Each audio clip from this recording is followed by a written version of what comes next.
सर्दियां ऑलमोस्ट आ चुकी हैं और स्किन का बेड़ा गर्क होना ऑलरेडी शुरू हो चुका है। चाहे आपकी स्किन टाइप कोई भी हो, सर्दी के असरात से बचना बिल्कुल भी मुमकिन नहीं है। इसलिए इस वीडियो में मैं आपको 5 ऐसे विंटर हैक्स बताऊंगी जो आपकी स्किन को बचाएंगे सर्दी में बर्बाद होने से।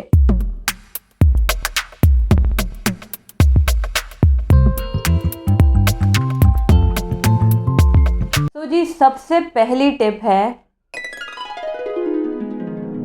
सर्दियों में चाहे आपकी स्किन टाइप कोई भी हो, ऑयली हो, ड्राई हो, सेंसिटिव हो, कॉम्बिनेशन हो, चाहे कुछ भी हो, वो किसी हद तक ड्राइनेस की तरफ ज़रूर जाती है। तो अगर आप सर्दियों में भी गर्मियों वाले स्किन केयर प्रोडक्ट्स यूज़ कर रहे हैं तो आपको फ़ौरन उसे तब्दील करने की, चेंज करने की ज़रूरत है।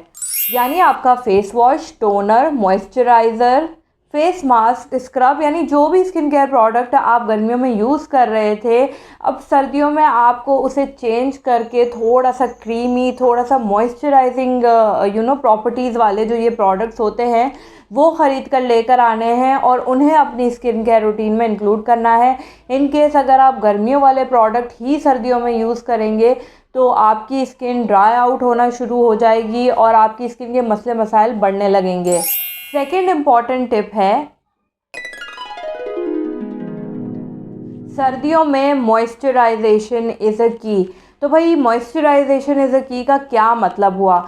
मॉइस्चराइजेशन इज़ अ की का मतलब हुआ कि आपको सर्दियों में अपनी स्किन को ड्राई आउट होने नहीं देना, अपनी स्किन को ड्राई होने नहीं देना। इसलिए सुबह उठने के बाद जब आप अपना फेस अच्छे से वॉश करें, अच्छे से क्लेंस करें, उसके बाद फ़ौरन ही आपको अपने चेहरे को अच्छे से मॉइस्चराइज़ करना है। और मॉइस्चराइज़ करने के लिए आप किसी क्रीम का भी यूज़ कर सकते हैं, किसी लोशन का भी यूज़ कर सकते हैं, किसी ऑयल का भी यूज़ कर सकते हैं। यानी आप कोई भी ऐसी चीज़ इस्तेमाल कर सकते हैं अपनी स्किन को हाइड्रेटेड रखने के लिए जो आपको सूट करती हो और जिसके आपको फ़ायदे मिलते हों। तो भाई हमने अक्सर देखा है कि मॉइस्चराइजेशन हम सिर्फ या तो रात में कर रहे होते हैं या फिर सुबह में कर रहे होते हैं। तो इस सर्दियों में आपको ऐसा बिल्कुल भी नहीं करना। आपको जब जब फील हो कि आपकी स्किन हल्की सी ड्राई पड़ने लगी है, हल्की सी स्ट्रेच होने लगी है, तो आप फ़ौरन ही मॉइस्चराइज़र अप्लाई कर दें अपने चेहरे पर और अपनी स्किन को ड्राई आउट ना होने दें। क्योंकि अगर स्किन ड्राई आउट होगी तो स्किन फटने लगेगी। स्किन फटने लगेगी तो पहले इस तरह से रेड होना शुरू होगी, उसके बाद ये रेडनेस डार्क होकर इस तरह से एक पैची मार्क्स बन जाते हैं स्किन पर, जो हम समझ रहे होते हैं कि शायद या तो पिगमेंटेशन आ गई है या फिर फ्रेकल्स आ गए हैं। तीसरी इम्पॉर्टेंट टिप है,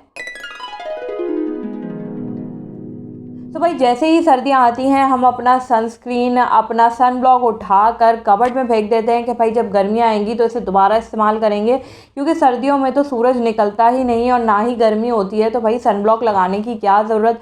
तो यहाँ मैं आपको बता दूँ कि ऐसा आपने बिल्कुल भी नहीं करना। इनफैक्ट सर्दियों के लिए आप थोड़ा सा क्रीमी टेक्स्चर वाला एक सन ब्लॉक ले कर रखें। आप चाहें तो कम SPF वाला भी लेकर अप्लाई कर सकते हैं। डिपेंड करता है कि आप जिस एरिया में, जिस इलाके में रहते हैं वहाँ पे मौसम कैसा है, कितनी धूप निकलती है, कितनी ह्यूमिडिटी है, नहीं है। तो उस हिसाब से आप एक सन ब्लॉक जो आपकी स्किन को सूट कर रहा है वो रेगुलर बेसिस पर सर्दियों में भी अप्लाई करें। जी हाँ, आपको मॉइस्चराइज़र भी रेगुलर अप्लाई करना है और सन ब्लॉक भी सर्दियों में अप्लाई करना है। क्योंकि सन ब्लॉक के फ़ायदे सिर्फ और सिर्फ धूप से बचाना नहीं होता, इसके अलावा भी सन ब्लॉक के बेशुमार फ़ायदे होते हैं। फोर्थ इम्पॉर्टेंट टिप है, जी हाँ, सर्दियों में अपनी स्किन को एक्सफोलिएट करना उतना ही ज़रूरी है जितना गर्मियों में है। क्योंकि गर्मियों में ये होता है कि हमारी स्किन क्योंकि एक्स्ट्रा ऑयल प्रोड्यूस कर रही होती है, ज़्यादा गंदी हो रही होती है पोल्यूशन की वजह से, ह्यूमिडिटी की वजह से, इसलिए एक्सफोलिएशन गर्मियों में तो बहुत ही ज़्यादा मस्ट है। लेकिन अगर हम बात करें सर्दियों की, तो सर्दियों में एक्सफोलिएशन बेशक बहुत ज़्यादा इम्पॉर्टेंट है, लेकिन थोड़े से एहतियात के साथ। हम बहुत ज़्यादा हार्श एक्सफोलिएटर सर्दियों में इस्तेमाल नहीं करेंगे। इसलिए गर्मियों में जो स्क्रब या जो एक्सफोलिएटर आप यूज़ कर रहे थे, अगर वो माइल्ड नहीं था, क्रीमी नहीं था, तो उसको रिप्लेस करें क्रीमी और माइल्ड एक्सफोलिएटर और स्क्रब से। सर्दियों में एक्सफोलिएशन करते वक्त आपको इस बात का ख्याल रखना है कि आपको ओवर यूज़ नहीं करना। अपनी स्किन टाइप के हिसाब से एक्सफोलिएशन करें कन्वीनियंटली, या रेकमेंड यही किया जाता है कि सर्दियों में आप एटलीस्ट हफ्ते में एक बार अपनी स्किन को एक्सफोलिएट करें।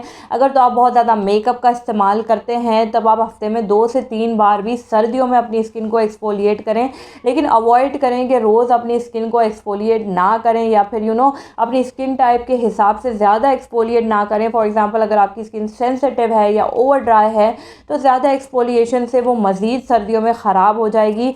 तो पते की बात ये है भाई कि सर्दियों में एक्सफोलिएशन आपने करना है, लेकिन कम करना है और क्रीमी टेक्सचर वाले माइल्ड एक्सफोलिएटर्स इस्तेमाल करने हैं। तो भाई 5वीं और सबसे इम्पॉर्टेंट टिप ये है कि आपको सर्दियों में गर्म पानी से या नीम गर्म पानी से अपने चेहरे को नहीं धोना है, आपको ठंडे पानी से अपने चेहरे को धोना है। उसका रीज़न ये है कि गर्मियों में हम अक्सर यही गलती कर रहे होते हैं कि क्योंकि सर्दी लग रही होती है तो हम जल्दी जल्दी गर्म पानी से ही अपना मुँह धो लेते हैं। गर्म पानी का नुकसान ये होता है कि सबसे पहले तो हमारे पोर्स खुलना शुरू हो जाते हैं, हमारी पोर्स में एक इनलार्जमेंट होना शुरू हो जाती है, वो लूज़ होना शुरू हो जाते हैं, जिसकी वजह से ब्लैक हेड, वाइट हेड, इस तरह की चीज़ों के मसले शुरू हो जाते हैं। तो जी सर्दियों में ज़रूरी है कि आप अपने चेहरे को ठंडे पानी से धोएं। अगर तो आप ऐसे इलाके में रहते हैं कि बहुत ही ज़्यादा सर्दी है और आप टॉलरेट नहीं कर सकते, तब आप ये ट्रिक इस्तेमाल कर सकते हैं कि पहले आप हल्का गर्म पानी अपने चेहरे पर मार कर आप जो भी फेस वॉश या मास्क लगाया है उसे धो लें। उसके बाद लास्ट 1 से 2 रिंस आप अपने चेहरे पर ठंडे पानी के डालें और फिर अपने आप को सुखा लें। तो भाई अगर स्किन का सर्दियों में ख्याल रखना है तो ये 5 चीज़ें फॉलो करें। अक्सर हमारे पास इतना टाइम नहीं होता कि होम रेमेडीज़ करें, फेस मास्क अप्लाई करें, डॉक्टर के पास जाएँ, क्रीम्स लगाएं। तो भाई ये जो छोटी छोटी ट्रिक्स होती हैं यही हमारी स्किन को हेल्दी भी रखती हैं और वेल मेंटेन रखती हैं। चलिए जी, इसी के साथ करती हूँ वीडियो को एंड। उम्मीद करती हूँ आपको मेरी छोटी सी वीडियो पसंद आई होगी। अगर वीडियो थोड़ी सी भी पसंद आई हो तो मेरे चैनल को सब्सक्राइब कर दें, मेरी वीडियो को लाइक कर दें, कमेंट करें, अपने दोस्तों के साथ शेयर कर दें। मिलती हूँ आपसे नेक्स्ट वीडियो में। बाय।